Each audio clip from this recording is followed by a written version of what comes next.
Hello mga ka-SAAS, tila nag-ready na si Catherine Bernardo para sa Christmas special na magaganap.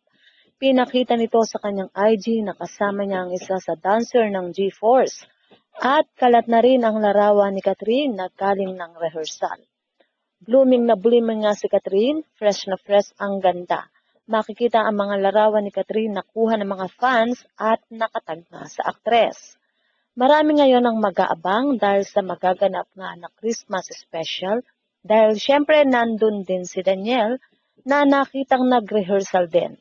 Sa larawan na post ng mga fans ni Daniel, makikita na tila malungkot at pagod nga itong si Daniel.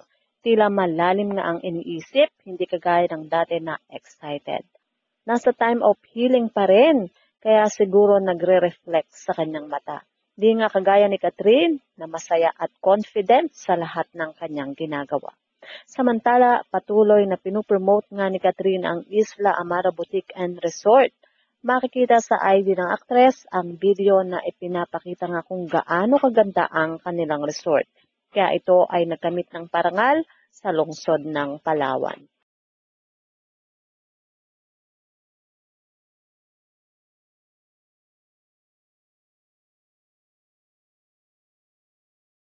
Anyway, marami ang mag-aabang sa Christmas ID special ng ABS-CBN dahil syempre nandoon si Catherine at Daniel. Marami ang magmamarites sa kilos ng mag-ex. Ang tanong, may batian kaya na magaganap? Batiin kaya ni Daniel si Catherine?